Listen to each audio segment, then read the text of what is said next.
What is going on? It is Trucker from Nothing, and we're gonna go over what happened in the first week of PSD. But first, real quick, I'm actually in Springfield, Missouri, at the large Prime terminal down here. Just gonna give you a quick overview of the room here at the campus inn.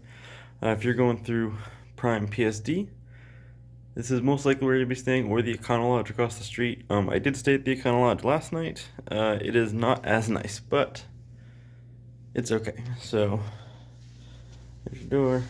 Unfortunately, my phone will not let me change from one camera to the other. So, when you walk in, the bathroom is to your right. The bathroom is nothing special. It's a bathroom. What is nice is that the toilet is like a school style toilet. So don't. There we go. So it's not like a tank on the back or anything. So your shits are definitely not gonna get stuck. Shower is pretty typical. I haven't showered yet, but I will before I leave. You get a table. You get a 3 drawers on a dresser. There is like a storage area here. You get a microwave and a fridge. You get a TV, an alarm clock, and this is a 2-bedroom. All of the campus inn rooms are going to be 2 beds. When it's not COVID, they house you 2 to a room. You also get an ironing board and an iron. Yeah, it's not a special room or anything. The beds are pretty comfy. I'm a little sad that I'm out of my bed, but it's my first week. So if you didn't see my previous video about our first load, we got stuck in detention for 2 days, and it was a late pickup as well because they didn't have our trailer ready. That's how that went. My second load, which we got right after that, was a pickup in Delaware to a drop off in Arkansas. It was 200 miles to the pickup, and then we were supposed to do a drop and hook. So we expected to get there. We had like another 8 hours left on our clock. So we were supposed to get there, drop our trailer, grab a new one, and leave. That is not what happened. We got there, dropped our trailer, sat for 7 hours. We kept asking them, is our trailer ready every 2 or 3 hours, because it's supposed to be a drop and hook. It was supposed to be ready before we got there. And we got there about an hour before we were supposed to do our pickup. So, the trailer should have been ready. Needless to say, it was not ready that day.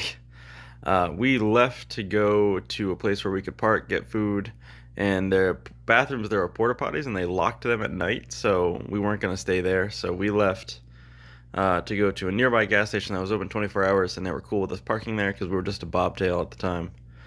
So we did that. At 1:30 in the morning, after we had just started our 10, after we were like 3 or 4 hours into our 10 hour, they gave us a call and they were like, your trailer's ready. And then obviously, we're in our 10 hours, so we can't leave.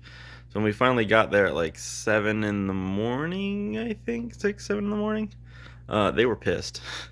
They were mad at us, and I didn't go inside, but my trainer did, and he said they were very rude to him. He spoke with our sales and everything and told them that he would never take a load from there again. This place is it's in Delaware. That's all I'm gonna say. I'm not gonna get into the specifics of it. If anybody wants to guess in the comments where it is, have at it. So we finally left there on early Thursday. And we had to do 1,200. Did we leave early Thursday? Yeah, early on Thursday. And we had to do 1,200 miles. So I drove on Thursday for 350 miles, roughly like 7 hours. I had to drive through Baltimore. And there's a lot of up and hills, and the hurricane that had hit the South Coast was now kind of reaching us and starting to rain. And this is my first time taking a full load, well, almost full. We were like 78,000 pounds in the rain, up and down hills and stuff, so I wasn't like, flying down the hills. So I probably lost us some time there. So day 2 on Friday. On Friday we had to deliver before 23:59. We ended up having 760 miles left to go for Friday. So luckily, Mike had me. Um, he would not have made that drop off with his 11 hours by himself. So he drove the majority of the time, but he has to be on duty for me to drive. So he drove, used all his 11 hours. Then I still had to drive another 2 hours, 2.5. So basically, we barely squeaked in time in terms of his available time for us to drive. Um, and the reason why he drove for the 11 instead of me is because we needed to go we needed to average like 63, 64. And since I'm a PSD student, I'm really only supposed to drive 58.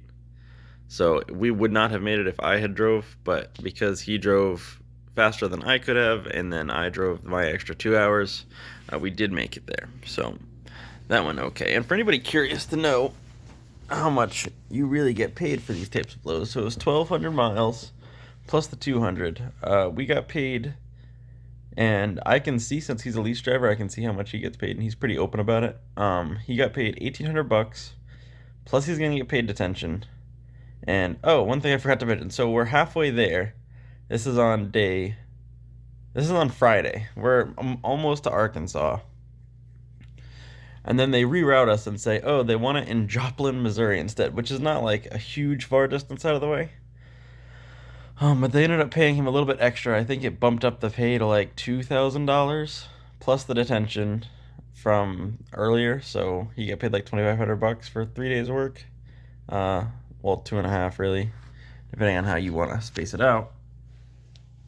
Because we were in Joplin, Missouri, we ended up going to the Springfield, Missouri terminal on Friday because we had enough time left to get over there, thankfully. So we went to the Springfield, Missouri terminal. I got a tour of the Millennium Building and everything. It's very nice. Saturday, we did some more pad work. I've got my 90 alley dock down pretty good now. I'm pretty confident in that for test day. I still need to work on my pre-trip a little bit. My pre-trip's pretty good. It's just the wording. So like on the air brake test, I technically failed because I didn't say something in a way that the examiner probably would have accepted. But yeah. Anyways, so I got to work on my air brake test a little bit. Then I went to the arcade because Mike, his son lives in Springfield. He goes to the college here. So we wanted to have dinner with his son. So we did about 4 or 5 hours on the pad. Then he went out to have dinner. I went out to this arcade in town called 1984. Fantastic arcade, fantastic people. I do think that the games need a little work, but that's an argument for a different day. Anytime I ever go to one of these old arcades, the game controls are never quite as good as I expect them to be. And I don't know if that's just because the 2 arcades that I've been to like this are just shitty, or maybe that's just a common thing. But it'd be nice if they would replace the control sticks every once in a while, because the control sticks get real wonky and the game's basically unplayable. So I'm always a bit sad about that. Going into week 2, we're hoping to get some loads headed back to Pittston. Basically, I'm supposed to be back in Pittston on Friday so I can test out on Saturday. So that's how week 1 went, and we're going into week 2 now. The Millennium Building is great. Be aware that if you come here for... Oh, God. Sorry about that. Be aware that if you come to Springfield, Missouri to do your PSD training, you will be required to wear a yellow vest at all times. I did not know that when I got here. Because I'm from Pittston, nobody is making me wear a vest, but yeah, you will look kind of like a dork. Now, if you want to talk to the other PSD students and they see you have a vest on, they will be more apt to talk to you. If you do not have your vest on, they assume that you've been a trucker and they don't want to bother you. So if you want to network with the other students, then definitely wear a vest. It may be trainer specific, like because my trainer is out of Pittston, he doesn't like that rule, so he doesn't make me wear one. It's possible that if you come here, your trainer may not make you, but I'm not 100% sure. I did see a lot of people wearing the vest in the Millennium Building, so I think that they're pretty much all forced to. Trying to think of anything else. The pad down here is way nicer than the one in Pittston. It's definitely way flatter, and there's 16 pads as opposed to I think there's 6 in Pittston. So you would think that would mean that you are able to get a pad guaranteed, but not really because there's way more students down here. I had a class of 10 or 11 in Pittston. I saw the class when I came in. I saw how many were out there. There was 19 things out there, and they were just here early on Saturday for the quarantines that they could get tested. And then there's more arriving on Monday for that class, so it's probably closer to like 40 or 50 for that class. So their class is 5 times the size, but their pad's only 3 times the size, so it ends up being that you still have struggle to get pad time. Down here, I actually did not have any issue getting pad time in Pittston. Just keep that in mind. If you're between the two, I would try to go to Pittston rather than Springfield, unless you want to hang out at the Millennium Building and go to the gym and stuff like that. There is a gym in Pittston, but like it's just an exercise room. Like down here, they have the basketball court, and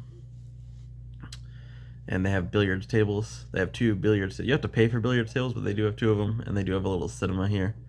I did not go in the cinema, but they do have it. So if you want to do those things, then come here. If you don't care about those things, I think the Holiday Inn Express is a bit better in Pittston. The only downside to Pittston is that once you shuttle in, you're basically stuck at the terminal. There is a shuttle, but the guy did not seem very nice, and it didn't seem like he ever wanted to bring us anywhere. Whenever I called him, it was always, I'll be there in like an hour, like at least an hour wait before he would come back to the terminal. So kind of ridiculous. If you're gonna drive to either of these places, though, I would 100% go to Pittston. Pittston just seems like smaller, homier, whereas up here it almost seems like it kind of feels like you're just being moved through, kind of. Whereas in Pittston, it was a lot smaller. You saw your class a lot, your PSD, students a lot more because you were all in the same areas.